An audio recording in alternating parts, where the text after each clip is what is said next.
Kolomka, Joto Dongo TV Night on Rangsari Takute Bukusano Haino Lam Soko, Angtomandroni Logio, Moli, Tin Blackeno, Hastelukoroni Bagay, Koktoma Kotor Tobe Peka, Dongo TV. Abakutal Kok, Ya, Bangladesh, Pakistan, Bhai Bhai, Bharat no, Paramanovic, Mum Kitarna, Home Kiruka, Bharat ni Bhaising Tibo, reply Zaka, Bangladesh ni Boro, Asuk the Tripra Hasteva Bangai Tonkana. Salbat Kormani Nukzalia Bangladesh ni borok rok hafaimani phiaba tabaki openly si hasteo phaiwi sakno Bangladeshi hunoi sinimung rwui tongphai mansibo balai kheno wanama sungsa India bai Bangladesh ni halok bo abo haikeno hamya abo haikeno Mohammad Harun Rashid sakno khoroksa Bangladeshi hunoi sinimung rwui tongphai kha botola amsaibo hornin jorawa a siklano nogui mankhe West Agartala PS ni police no ringai asiklano ya bhawa sobai rohor laikha जों हागिबागे होइजा होइजावे बांग्लादेश नि बरक रक त्रिपुरा हास्तेव हाफाइमानि नगै मानो फियाबा ताबोखे ओपेनलि सि त्रिपुरा हास्तेव फाइबि सागनो बांग्लादेशी हुनै सिनि मंग्रबै तमानि नगै मानलाइसिवो त्रिपुरा हास्तेनि थिनां तामांनो आबनि यागुलो नाइनि दिसेसा सिनि मांख्लिवा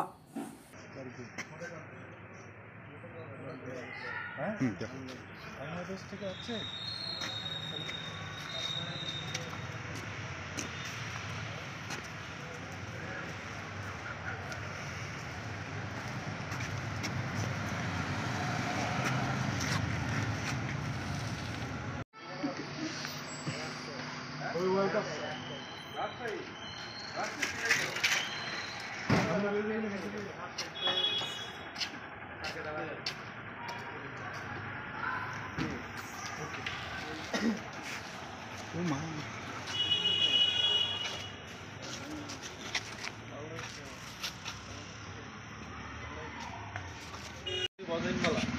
স্বীকার কর নাইলে দয়া করে কোথায় থেকে এসছো? এই বাংলাদেশ থেকে এসেছি। বাংলাদেশ। তো এই কোন সময় আইছো তুমি? সন্ধ্যার সময়। এই কাঁটাতার দিয়া মানে কিভাবে আইছো? কাঁটাতার দিয়ে আমাকে পার করে দিয়েছে। কে পার করে দিছে? ওই বাংলাদেশের লোক। আচ্ছা, কত টাকা নিছে তোমার থেকে? 10,500 টাকা।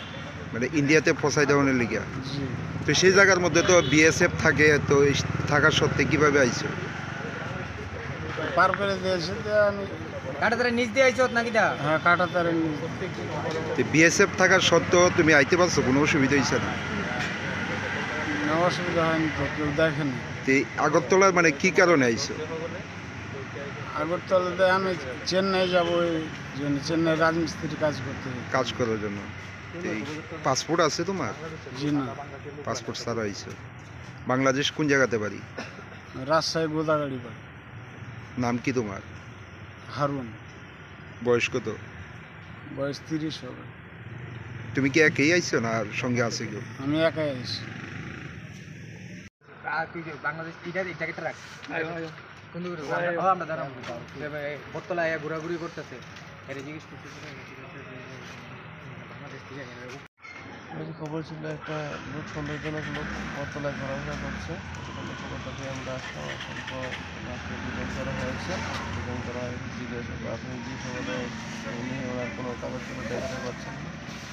আমরা তদন্ত করে দেখছি উনি কিভাবে এসছে, মানে আগরতলা বা কোন সীমান্ত দিয়ে এসছে জানা গেছে কিছু?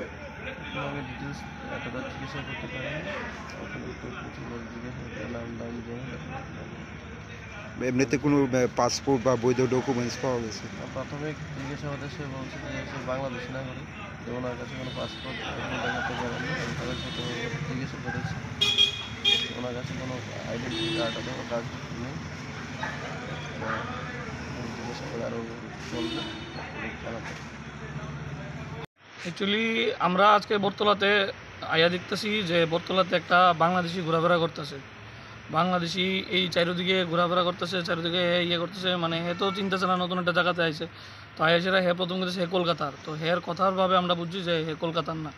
যখন হেরে আমরা ভালো করে জিজ্ঞেস করলাম তখন হে কইছে হে বাংলাদেশি। হে তারা কাটার নিচে দিয়ে আইছে। তো আইসে আমি কিছু কী কারণে আইছো তুমি? হে কিছু কইতে পারতেছে না। হে একটু মানে হঠাৎ করে সেটা অন্য জায়গাতে নতুন জায়গাতে আই আছে, হতভম্ব হয়েছে এমন একটা ভাব। মানে হে নিশ্চয়ই কোনো একটা কুচক্র বা অন্য কিছু নিয়ে আইছে, কারণ হের চেহারা বা হের ভঙ্গিমা একটু অন্যরকম। এর ভঙ্গিমা কোনো প্রকারই ভালো না। তো সেই কারণে আমরা বটতলা থানাতেও ফোন করছি, বটতলা থানার পুলিশ আইতেছে, তো আমরা পুলিশের হাতে ধরে দাঁড়াই দেবো। কি মনে হয় মানে সীমান্তে তো বিএসএফ এর পাহারা থাকে সেইভাবে? এখন তো বাংলাদেশের যেই অবস্থা, হিন্দুদের নিয়ে বা ভারতের নিয়ে যেই অবস্থা, তো ওইদিকে তো ভীষণভাবে পাহারা দেওয়া হয়েছে। সেই পাহাড়ের মধ্যে দিয়া কিভাবে আইছে এটা তো সেই কইতে পারে। ওনাদের জিজ্ঞাসা করছেন যে হ্যাঁ, কিভাবে আইছে? হ্যাঁ ওনারা জিজ্ঞাসা করছি, ওনারা কইছে যে তার কাটার নিচে দিয়ে আইছে, পার করে দিছে পার করে দিছে 10,500 টাকা নিচে, তার কাটার নিচে দিয়ে আইছে। উনি কি একই না সঙ্গে কেউ আছে? উনি তো কইছে উনি একা, উনি তো আর কারোর নাম কইতেছে না। মনে তো হয় না। কিন্তু মনে তো হয় না একা আইছে, কারণ বাংলাদেশের তো সিচুয়েশন খুবই খারাপ। ভারত তারে বাংলাদেশ থেকে ভারতে পাঠাইছে, নিশ্চয়ই অন্য কোনো উদ্দেশ্যে পাঠানো হয়েছে, ভালো কোনো উদ্দেশ্যে পাঠানো হয় না। নিশ্চয়ই জানে যে ত্রিপুরাতে যে হোটেলে থাকতে দিত না, আমরা সবাই ত্রিপুরা থেকে এটা সার্কুলার জারি করছে, এরপরও আইছে নিশ্চয়ই এর কোনো বদ উদ্দেশ্য ছাড়া ভালো উদ্দেশ্যে। তো এইভাবে সীমান্তে বিএসএফ এর পাহারা থাকার সত্ত্বেও মানে বাংলাদেশিরা ইন্ডিয়াতে প্রবেশ করতেছে, কি মনে হয় মানে সীমান্তে কি মানে বিএসএফ এর কোনো গাফিলতি আছে? দেখুন, গাফিলতি আর অগাফিলতির কথা আমরা কইতাম না। বিএসএফরা যথেষ্ট তারার ডিউটি পালন করতেছে, কিন্তু তা সত্ত্বেও দেখেন সব জায়গাতেই ফাঁক থাকে। তো হয়তোবা ওই জায়গাটি তারা ইউজ করতেছে, ওই জায়গাটি তারা ট্রাই করতেছে, ওই জায়গাটি দিয়ে আইতেছে। আমরা বিএসএফ বাইরের জওয়ানদের কমও একটাই কথা যে তারা যতটুকু ডিউটি করতেছে আটটু ভালোভাবে আটটু বেশি করে করুক। আমরা ভারত সরকারের কাছে আবেদন করব যাতে কোনো বাংলাদেশি কোনোভাবে তার নিচে দেওয়া হোক বা সর্বত কোনোভাবে যাতে বাংলাদেশ থেকে ইন্ডিয়াতে না আইতে পারে, এটাই আমরা একটা আবেদন।